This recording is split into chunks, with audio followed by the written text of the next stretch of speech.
when I think about resilience, it's really about how do we raise children who can handle life. And then if you think about, well, what does that mean to handle life? It's being able to be flexible and to adapt and adjust. The good thing about resilience is that it's built every single day in your relationship with your child. Something goes wrong all the time for children. And those are the moments that parents are actually helping them. Just to remind ourselves, I'm the adult in this room. To really be genuinely there for a child is something like saying, I'm here, I've got this. We help children become resilient by helping them face, not harshly, but face or handle stressful situations. And that's what we call good stress. You can't learn to handle stress if you don't experience it. You're not born resilient, but you can become resilient. The question is how? And life isn't just something that's happening to you. You can actually go out and live it. And today you're going to learn some strategies, some frameworks, some tactics that you can leverage to build resilience yourself. But not just as an adult, actually as a child, a toddler. Today I'm excited to introduce you to an expert in the field of child psychology, an individual who is quite established and accomplished in her own right, an author, a mother, and the director of toddler development at Barnard College. Please welcome Dr. Tovah Klein. How are you today? I'm good. Thank you. Thank you for making the time and the trip out here. Yeah. Appreciate it. Thank you for having me. Of course. So the way I actually came across your content, your work, we'll call it more accurately, as an academic, I feel like that's much more effective. An academic with some humor. The way I came across was I actually have Google notifications set up for keywords like mental toughness, resilience, among a few other things. And there was an article that I believe either you wrote or were featured in that talked about how to raise resilient children. I carved up, I was highlighting, circling. I was like, oh my God, I need to speak to this person. I reached out.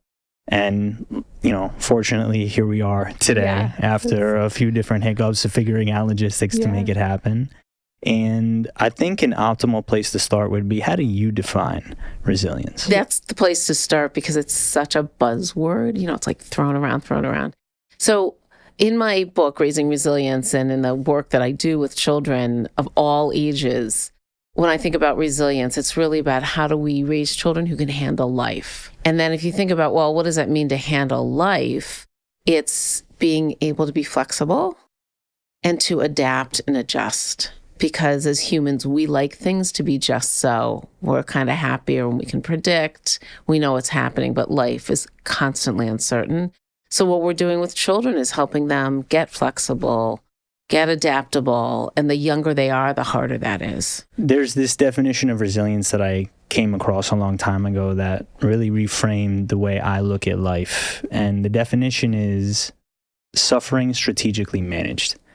And we talked a little bit before this about extreme sports and some endurance stuff that I've done. And the whole premise behind it is that you don't have to take challenges on all at once. You can piecemeal them down. So a 58-mile ultramarathon is really just a whole bunch of 5-mile runs. It's not really just one big endeavor. And so I've taken that framework and I've applied it to all these areas of my life, realizing it's not so much stress elimination, it's more stress management. So now that we have clarity on your definition of resilience and adaptability, where can parents start when it comes to cultivating a sense of resilience? Yeah, so it's, parents worry all the time, is my child going to be resilient? Or I hear more, they're not resilient. And here's the problem with thinking about resilience, and then I'll talk about how do you start to build it, is that we often think it's like a dose or a trait. And it's not a pill that you can take. It's not a single gene or something like that. We know that. But instead, sometimes children can handle things well and sometimes they can't. And again, that has to do with brain development and their age and the context. There's all kinds of variables. But if you think about building resilience, it's what we want for the long run. And the good thing about resilience is that it's built every single day in your relationship with your child. And you don't even have to manufacture hardship to help them overcome it, because if you have a young child And then fast forward, if you have a tween or a teenager, every day there are meltdowns of some kind. They might be tantrums, or they may be talking back, or they just may be frustration. But something goes wrong all the time for children. And those are the moments that parents are actually helping them get through these smaller moments, or we think they're small moments. The child may think it's the end of the world, right? My red shoes are missing could be really tough on a 3 or 4 year old, right? But for us, it's like, you kidding me? And it's in each of those moments, kind of parallel to what you were saying about breaking down the run. It's like, it's not about 58 miles, it's about 5 miles. And I think the same is true for children. We have some empathy for them when you've cut their toast wrong, or their friend has ghosted them. Talk to any, person in middle school or high school who's being ghosted. They're losing their minds. So it's in these, what we would consider smaller moments, or stressful, but not necessarily traumatic, though they seem like a trauma to your teenager. But in those moments when we have some empathy of like, yeah, that is hard. I get it. Do you remember she did that to you before? And then eventually you got back together? So it's some empathy with some sort of sturdiness. And part of that is what we know from so much data is what gives kids a foundation, a really internalized sense of I'm not alone. And when things are hard, or things are really crisis, like fleeing a fire, some really bad thing happens, you need to know you're not alone. So when we in the everyday start to give our children that sense of this is hard and I'm going to help you through it, as opposed to let me take that away from you, let me not let you be upset. But it really is about helping them deal with the negative. And the negative happens all the time, even for the most privileged or loved child. There's always negative. You served the wrong dinner as far as they're concerned, or their friend wasn't at school today. So there's lots of opportunities to be there for children. I had the opportunity to sit down with Dr. Edith Eger. I don't know if you're familiar with her. She's fantastic. Wow. And she talks about we suffer more in our minds than we do in reality, and we have the key to the concentration camp in our minds in our pocket. Right. And so it's on us to kind of unlock it and take that responsibility upon ourselves. And in your book, you outline some frameworks and strategies that parents can use to help feel that connection, that the child feels a connection to the parent. And you start off with this idea of grounding. Literally make sure your feet are on the ground. And I was dealing with a situation the other day with my daughter where she was being emotional. She's 1.5 for context. I was like, okay, are my feet on the ground? I want to make sure I'm settled. I tried it. And I made an effort to connect and not just say, calm down, like it's okay, it's not that big a deal. I wanted to be informed. That's a big part of, growing up as a parent, as a dad. You want to be better every single day. When it comes to effective ways to establishing that connection beyond grounding our feet, what are some actionable ways that parents can connect with their children to build that resilience? Yeah, so I'm going to pick up on your grounding. It actually makes me happy to hear that you took that from the book. I'm always curious, like, what do people take that helps them? The whole aim of writing another book is to help people, right? Of course. And to make it sensible. So the idea of grounding and putting your feet on the ground is a really concrete way to say we have to be grounded in our own emotions. And by that, I don't mean some squishy sense of emotion, because a lot of people go, oh, come on, but is this idea that when our children get upset, 18-month-old, 5-year-old, 15-year-old, we tend to go up with them. It's almost like a fire alarm. The fire alarm goes off. I hope you go into action, right? Like our arousal goes up. So children are a bit like that for us. They alarm us. And so when we get really upset at the same time, it's then more alarming to the child and they get more upset. And so it becomes a spiral. And so the idea of grounding is really, can I bring myself down first in the moment? And so, that may be putting your feet on the floor. That may also be saying to yourself, I got this. She's been tough before, or he's talked back to me in the past, like, I got this. So it's some awareness of self. And I talk a lot about it in the book because we have to be aware of ourselves, our own emotions, what pushes our buttons, our triggers, so that we can exhale first. And you can do it very quickly too, just to remind ourselves, I'm the adult in this room. So that's the first thing. And then to really be genuinely there for a child is something like saying, I'm here, I've got this. Or I'm here, you're going to be okay in some way. It may be through putting a hand on them. It may be through saying it.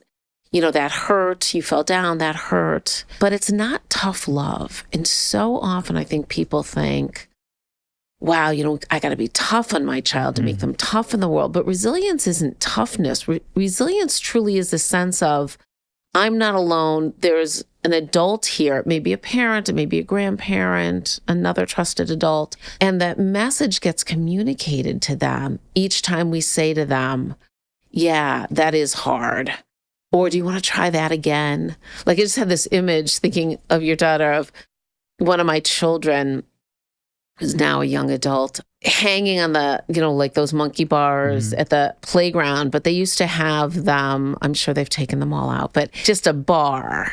And he's hanging on it. He couldn't quite reach it, so I had to put him up on it. And he wants to let go. And he's trying, and I'm saying to him, like, you're almost there. And I mean, maybe he's 3 inches from the ground at most, but he doesn't know that. He might as well be 5 feet because his feet are dangling. So I'm kind of encouraging him, like, you're almost there. You're almost there. You just have to let go. And he's now hysterically crying. So and he looks, I have photos of this. He looks panicked. So I finally say to him, I'm going to take you down. And I take him down, take his hands down. He plants his feet on the floor and he gets so mad at me, right? And starts like whacking. And I realize, he doesn't want me to take him down. He really does want me to just be there. So I put him back up. I go, sorry, and I put him back up. And he's again mad that he can't let go. And eventually he does. And he feels like $1 million. And it was really me. I was the one who was wrong. I was the one who saw it as like, that child is panicked now. This is not just upset. So I think it's so much of us being aware of ourselves. That's not the end of the world that I took him down. I put him back up. He did it. And then, of course, I had to keep putting him back up. It felt like 100 times because then he masters it and he feels great. And then he runs away and he's like done with it. Like, I got that, and that's where confidence comes from. But that's also where resilience comes from. He wanted to go back up. I put him back up. He did it. He overcame that fear, but he wasn't alone in it. Right? It wasn't like me saying, you have to do this or, come on, stop crying. It was really like, I'm here, you can do it. And so it's moving with them and giving them this message of, even when things are hard, you're not going to be alone. And that gets harder and harder, I think, with the pressures on parents to do. And then the other piece I would say about that is, we often worry when our children give up on something. They're trying a puzzle and then, they push it away, or they're trying a new skill. I'm thinking of all the times I watch my children, try to make baskets with different moves, at the basketball courts. And children are allowed to give up. And then we panic, or the parent panics and says, she'll never persist. She'll never get strong. She'll never learn to get through adversity. And I think that we help our children by saying, you don't want to do that right now, you don't have to. But if you want to come back to it, I'll bring you back here. Or you want to try that puzzle later, let me know if you need help. So it's really a messaging of, I'm here when you need me, and truly being there as best we can when they need us. And then the other piece that goes with this that is so underestimated is listening. We always want to tell our children what to do or give them lessons, right? We like to give lessons. And I think children don't hear a whole lot in a moment when they're upset or they've done something wrong and they don't want to get in trouble. They don't want to be lectured. You might have to say to them, that can't happen here. That was a line in my house for a long time. That can't happen here. But when we lecture them, they just turn us off. But when we listen, so what are you upset about? What are you worried about? Those moments come often in this, what I think about is the space in between. Like you're in the car, your child's in the back seat. They often start talking. And I think it's because we're not looking at each, it's not like this, I like, tell me what's going on. On walks, physically, when you're doing like repetitive things with your child, you're throwing a ball back and forth, you're kicking a soccer ball. Those kind of like, we're doing something together, but there's not pressure on you to reveal yourself. They often start talking. And if we can stay there and listen, that builds their trust in us. Oh, I'm not going to be judged. I can trust this person. That gives them strength in themselves. I can admit what I've done wrong, or I can admit what I'm afraid of. There's a few threads that I want to pull on because you covered so much. I'm just going to say them audibly so I don't forget. Okay. Toughness and knowing when to give up. For me, I'm on a mission, for lack of a better way of putting it, to redefine how we see toughness. Because in my experience, toughness, I spent 2 years in the IDF, background as a criminal prosecutor. Toughness is... You're a tough guy. This like whole notion of like the tatted, muscular, pierced, scary intimidation that comes along with this image of just grandiose like presence, we'll call it, but like very rugged. In my experience is not true toughness. It's a mask. That's not to put anyone down who's got any of those features. But you talk about resilience as a set of characteristics. For me, toughness is very much the same. And it's composed of self-love, gratitude, fortitude, perseverance, all of the positive self-talk, all of these different elements that foster a sense of positive self and awareness within who I am as a person, who a tough person is in those moments where, in my experience, 40 miles into a 58-mile run, my knees are like crushing and my mom's telling me I can stop and my daughter's on the ground playing with her hands. My wife is looking at me with empathy and I'm questioning why I decided to do this thing. Where my mind goes with it is about being extremely present and putting one foot in front of the other, taking things one step at a time, right? Breaking them down. And toughness over time has been about that conversation that I have with myself of, you don't need to get to 58 right now. You just need to get to like 40.1. And like, if you can do that, then you got a shot at 40.2. And then next thing you know, you're at 40 and a half.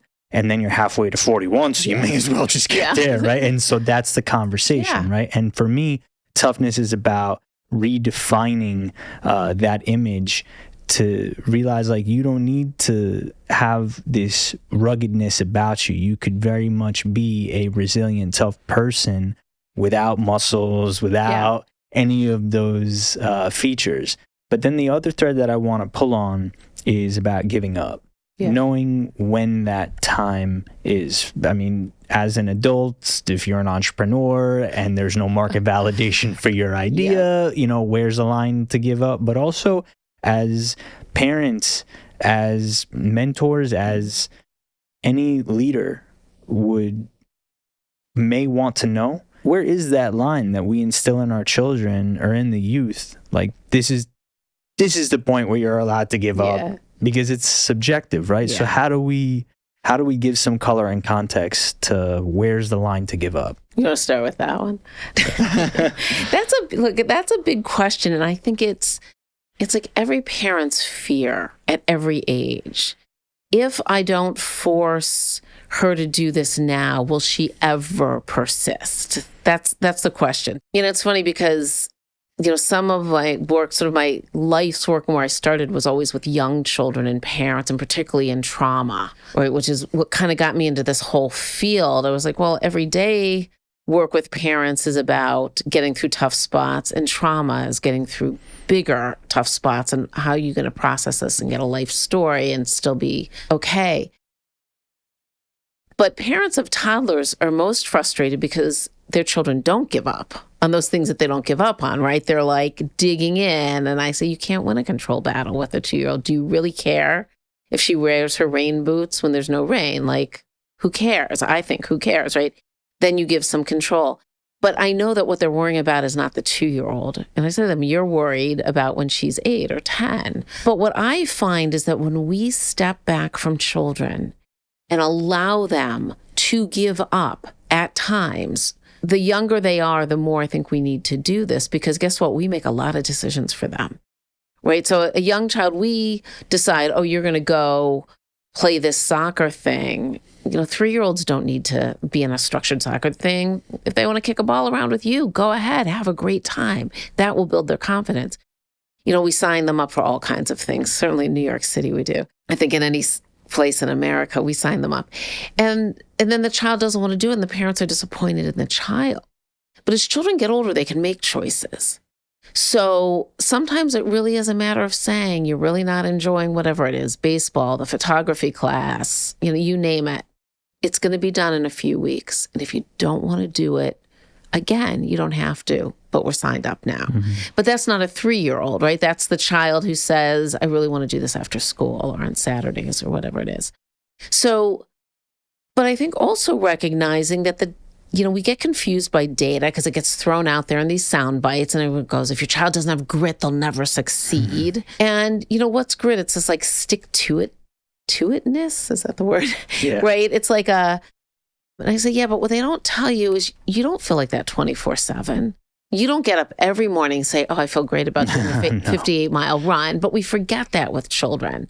Some days he's going to persist and some days he's not. And so I think as a parent, it's again I have to take it all back to us as the adult because the child is reflecting the adult. And we're the ones in many ways, and again, the younger they are, the more we do this, we're basically kind of controlling the emotional part of their brain. And that's what the really cool neuroscience data shows us. That as the adult goes up and down, so does the child. So, but we're literally there calming them by saying, this isn't working, or that block tower fell down. That's always a good example, right? They're building this incredible structure with blocks. And then it falls over, or it doesn't go the way they want, and they whack it down. Mm-hmm. It's always my favorite, right? They're like, forget it. And they storm away. And I think to myself, don't they have a right to storm away? Because chances are they're going to come back either in 5 minutes or in an hour or in 5 days, but they're going to come back to it. And so if we start to appreciate that, then we say, hey, the blocks are still here if you want them another day. We don't punish and say, like, I'm putting your blocks away. That's kind of a metaphor for any, the day that you don't make the 58 miles. Maybe there's a day you don't. I don't know. Hopefully you don't give up forever. Yeah. Or you accept, my knee really hurts and I really do need to stop, even if I'm disappointed in stopping. I think we underestimate for children what it means to say to them, you can decide that this isn't right for you today. And it doesn't mean it's forever. Mm-hmm. It doesn't mean so. And then they feel supported because children's personalities vary tremendously. So there's no one way to do it correctly. I always say it's why the social media stuff worries me for parents because the message is like, oh, do it this way and all will be well. It's like, well, every day is different. Every child's different. So, it's going to always be nuance. And that's the hard part. But the other piece I'll throw in here is, I write about this in here, that we think of resilience as getting through, which it is. Like, can I handle this? And again, for children and even for teenagers, it should be this way for adults too. They're not alone, right? They're not, maybe they run out of the fire, but somebody's there to say, I'm going to help you now. What we forget is that you have to both be able to feel confident in yourself and know when to turn for help. And often those of us who have succeeded in our fields or in life and we've done really well and we've, checked our boxes and whatever, hopefully had a lot of meaning, aren't so great at asking for help. Mm-hmm. And so we don't value that for children enough to say, sometimes the teacher could help you. You don't have to tear up your paper and be hysterical because you couldn't write what you wanted to write. A teacher could help you. Maybe your friend has a suggestion. And that asking for help is actually a good thing. We really underestimate that. I like how you share these foundations and you outline the nuance that comes along with getting your parenting advice from social media or any other content resource. And for me, it's always about providing actionable tools to test and iterate, because I do believe that there is an extremely subjective approach to how one can cultivate resilience or generate wealth or build relationships, right? There's all that nuance that's involved. But you brought up grit and trauma. For me, the definitions that come to mind on those two, I'm sure you've read Angela Duckworth's grit, passion, perseverance, right? That sticks in my mind deeply. And then trauma, the definition that my mind goes to is Bessel van der Kolk of The Body Keeps the Score. Trauma is a lack of focus on the present moment. It's about what was or what could be, and therefore a lack of focus on what is.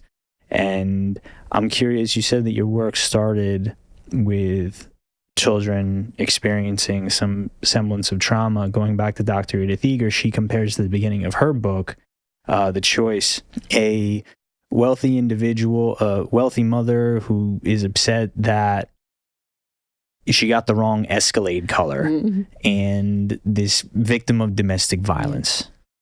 And she's like, they're both experiencing trauma to some degree. One's a cry for help in a different way, and then another one is obviously very evident. How do you help children, or I want to ask this in a very poignant way. When guiding someone through recovering from a trauma, particularly a child, that can be their tower of blocks fell down or something extremely significant. Where's the starting point, and how do you help them process? Yeah.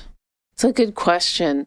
So I think we have to be a little careful on the trauma side, just because the block tower falling is very upsetting to children. It's a little hard to compare that to, abuse or fleeing from the wildfires, or something like that. But the arousal is there. And I think that's what you're talking about. That tower falls down, the child's brain, especially if they're young, just goes right up there. And they need help coming down, and they need to not be punished or humiliated because they're upset about something that's very, very, very important to them. So the first step has to be some inroad to connection. And for some children, that's easier than others. I mean, I know that I have 3 children. I've worked with thousands of children, right? Some are just easier to figure out or to connect to. But it's some moment of connection, which really can be like, you work so hard on that, but it has to be genuine, right? Wow, all that work, and then they storm off. So it's some route of connection to say, I'm with you, right? That sucks. It's basically what you're saying. And that includes empathy. And empathy is huge. Like maybe another underestimated human quality, that in order to build resilience, in order to get, people want to call it toughness, you need empathy. And often we think, oh, that's so soft or something, which it's not. I mean, anybody listening can think about, when's a time that I wish somebody had just said, yeah, I see you. So children need that. They need us to say, yeah, that's hard. And if the hard is loss, losing a parent, being in an accident, are terrible things. And my work started in trauma because as a teenager, actually, I worked in a program. We called them emotionally disturbed children in those days. It was like this catch-all for anybody who was like not physically handicapped, but like, I think was like a catch-all, like we don't know what to do.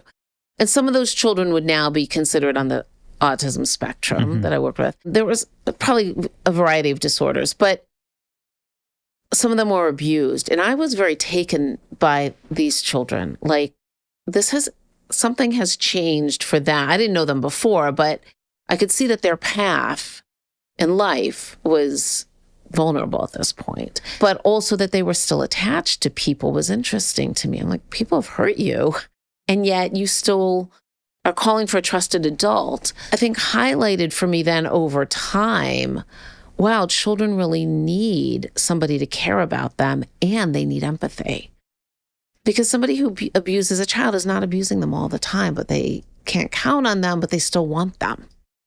And so if you think about the empathy that a child needs just on a day-to-day basis, so like not a traumatized child, but the block tower falling down, or, the clothes they want to wear in the wash, and it's like, how dare you not have that clean for me today, is really the inroad is connection. And it's like, I did say I was going to do the laundry and I didn't. Sorry. Right? It sounds ridiculous. You think, well, we're busy people, and do you really have to be sorry for that? But it's just a little empathy, and it brings the child down in their arousal. We know that arousal goes up, arousal comes down. And the same thing, if you think about like somebody who is being hurt at home, domestic violence, and now this person is in the shelter or has gotten to safety somewhere, to sit with them and say, that was painful and you didn't deserve that. That's empathy, right? It doesn't take their past away, but it starts to help them come forward. You're not alone in this. So I think those concepts of not being alone, but also having a connection with some empathy is always the place to start. We were talking before about toughness, and it got me thinking about your references to self-regulation and emotional regulation. And I find that to be so important because that concept alone, thought control, emotional control, sent me down the path of starting this podcast, to extreme endurance and, control in life and anything, recognizing what's in and out of your control, right? Basic Stoic philosophy. But even performing at a high level under pressure in combat sports, a lot of it is about control of the breath and relaxing the muscles in high, and mental state, right? Exactly. Controlling your mental state. And there's also references to eustress. You talk about that in the book also, and I want to touch on that. Where do we go wrong when it comes to cultivating toughness versus resilience? Yeah. Oh, I like that question. I think it goes wrong in a couple of ways. One is toughness, but I'm going to take that to the side slightly, which is we help children become resilient by helping them face, not harshly, but face or handle stressful situations. And that's what we call good stress, right? You can't learn to handle stress if you don't experience it. The brain actually needs a certain amount of attention in the same way that you can't train and get better unless you face the hard part of training, right? When we take away those opportunities because we say like, oh no, that's too hard. Let me move this over here so you can do it. Or I'm going to go talk to the teacher and make sure you don't have to sit with that friend who you're on the outs with, rather than helping our child face that friend who right now they're on the outs with, because it's hard to have friends. Sometimes you get along and sometimes you don't. So when we allow them to be stressed but not alone, we're helping them. When we're tough on children, it does the exact opposite. So if we humiliate them, we shame them. I mean, shame is like corrosive to a developing human. And it's a corrosive because what we want them to get eventually, and it's a slow path to development of self, which is we want them to have some sense of, I'm okay. I may be different than others. I might do it differently than others, or things don't always go my way, but I'm okay. And so that sense of stability and autonomy, which then becomes confidence and, independence out there, is the opposite of shame, because what shame does is says, I must really be a rotten person. I didn't finish my block tower. I just quit that race. I'm so terrible. And it just takes them down. So it leads to incredible self-doubt. And if you're riddled with self-doubt as your core, so think of children are developing, they're not full adults for a long time. That's your core. It's a really weakened core. And it's hard to build on that. Think of building blocks on sand is much harder than this wood table, right? So when we shame them, ridicule them, compare them, well, your brother does it, why don't you? Like that kind of mockery, derision that I hear sometimes out of parents, they just go more and more inward. Or they may get angry and aggressive, but inside they're like, I'm so rotten. And I don't think any parent ever means to do that. They don't say, I'm trying to toughen them up, and we want them to be able to face the world. So I get it why people sometimes get misguided, and they'll say, she's got to be tough out there because, for girls or for girls of color, or for girls who, this and, boys too, anybody who we think is either marginalized or is different in some way, we got to toughen them up for the world. I say, no, it's just the opposite. You have to let them know they're okay, even if they're getting messages from the world that they're not. And, maybe you give them some really hands-on look in these situations. This is how you can handle it. Here's where you back down. Here's where you stand up for yourself. If your child's at risk for one of many reasons, but to shame them intentionally, which comes from things like ridicule, really does hurt them. So it's not toughening them up. And then it gets to like that mask that you were talking about. I was so glad you said it that way, because that's how I always think about it. You know, we all want to be tough when we have to be tough. I mean, for many of us, put us in certain situations and you're going to see a whole other side that you didn't 100%. see before. And when you become a parent, certainly when I became a parent, I was like, whoa, I didn't know what I had in me to fight if you think your child's going to be threatened, right? It's, you know, you read about it, animal instinct and this mama bear, you know, I was like, whoa, I have that in me. Wow, that's pretty amazing. But so there are times that you need to sort of put on a thick outer skin, but when that's what you're wearing going forward, you have to wonder, why does somebody feel like they have to have that? And it is often trauma. Maybe not always, but so many people I've worked with, I feel like I say to myself, what's underneath that? And that's that connection piece.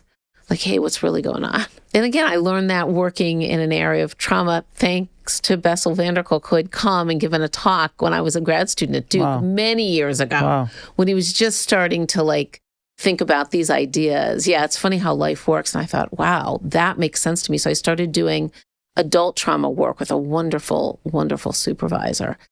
And that really opened my eyes to, of course, you'd be tough if you had survived certain things, but you're also suffering in life because you have to keep this mask on, which you actually may not need anymore, but you don't know when you need it because you've been so hurt by other humans. That's crazy that you actually got to see him speak at your school and has sent you down this path. And very much that book at a time where I was an SVU prosecutor was a transformational experience to read. I think it took me like a month to get through just because I was like dissecting every single part of it, especially the correlations between physically and mentally and emotionally, how he draws parallels between the stronger your core is, the more self-awareness you have, and the more self-awareness you have, the better decisions you make because you have that ability to self-regulate more effectively.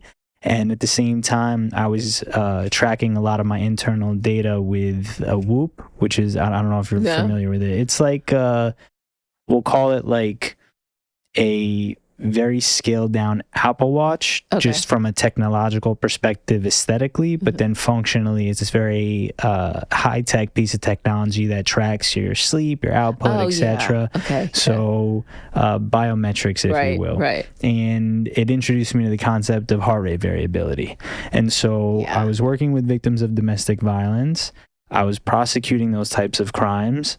And then I'm reading about HRV and the body keeps the score. And then I'm tracking my HRV, understanding that it's like this metric we use for athletic performance. That was like the marketability of it that drew me to understand, if I have a good HRV, like I'm in a good spot. And he's referencing it when it comes to veterans. He's referencing it when it comes to victims of domestic violence. And my mind was like, oh my God, like there's so much going on here. And then at the same time, I'm also learning about Stoic principles and the value of presence. And so everything was kind of happening all at once, where my mind was just being warped around, okay, how do we get in control here? And how do we cultivate a sense of self that allows us to be productive, contributing members of society to make a positive impact and positive ripples in the world? And that, like I said, has led me to conversations like this to hopefully spread that impact. And because it all goes together. It does. We think of humans as like, you know, they're thinking, or they're feeling, and it's like they go together, right? One doesn't happen without the other. Hi, everyone. Welcome to Inside the Inspired. My name is Jonathan Cohen, and I have a quick favor to ask you. If you're getting any value out of this content, please take a second to subscribe to the channel. You help us reach more people, and you can also stay up to date with all the latest content coming your way. Thank you so much for tuning in. I love the chart that you have in your book about Steve Porges. The arousal, but also the spectrum of emotions and all the different words that go along with particular emotions, particularly embarrassment. Right. I was like, oh my God, this makes so much sense. That is definitely rooted back to embarrassment to some degree. Which goes then into shame. How'd you come across and start thinking about the problem of raising resilience in this way? It's really from years and years of work and so many families and so many children. And again, being in this, both the trauma realm, which always attracts me, and the everyday realm that I deal with every day in my work with children and families. But when I started writing this book, and I don't know if you've written a book yet, but I can feel it coming from you. Yeah, it's in the works. So there you go. So, you sell a proposal. I have an incredible editor. And I did the first draft. I also have a great co-writer, Billy. So we do the first draft and we give it to her. And the book really was on uncertainty. That's where I was starting. My idea was uncertainty. And what we're doing every single day is facing uncertainty. So I started in 2016 when I realized, that's why I do trauma and non-traumatic challenges, because I'm helping parents understand how they respond to uncertainty, how they can help their children. And then when we handed in the draft, it was really the editor who said to me, this is a book about resilience. I said, that's a buzzword. Like, I thought, doesn't she respect me? I don't do buzzwords. And I said to her, I don't do buzzwords. And she was like, Tovah, everything you do, your research, your science interests, your work with families, she was like, everything you've written in here is about resilience. So I had to take a step back and rethink it. And I was like, you're right. Because the way I think about the data, the research, the humanity is, okay, bad things are going to happen. That's a given. Sorry to tell everybody, that's going to bad stuff's going to happen, little, medium, and big bad. But I'm interested in helping people get grounded again or get through that horrible thing so it doesn't have to be the only thing in your life. It's not as if trauma ever goes away. I mean, 100%. Even Eger says that, right? I mean, anybody who's experienced abuse, horrific things, but where does it become in your story? Where does it sit within you? And so I said, okay, you're right. And she said, then unpack it. And, she was like, your contribution is telling people what it is so that it's not just a buzzword. So that's really how I got to that. And it's always funny when you have somebody else's eyes on something. And I was like, oh yeah, because I'm always interested in strong outcomes. Like, how do you help people get there, even if it's a long journey to get there? That's what good therapist is doing. Everybody has a story, and it's like, can we help that story really be our core genuinely? Uncertainty. So interesting. 2025, here we are. Because it also kind of goes back to this idea that you introduce around eustress, right? The good stress. EU stress, just for the audience. It's this good type of stress, right? That positive stress. So this way, when adversity hits, you stay ready. We joke before this about the hours that I wake up and stuff with my friends, and I was talking to them like, 5 a.m. feels late these days. Yeah. And it's not out of this self-righteousness. It's a genuine sense of, there's so much I have to do, so much I want to contribute that needs to happen across all these different dimensions of my life. When I think about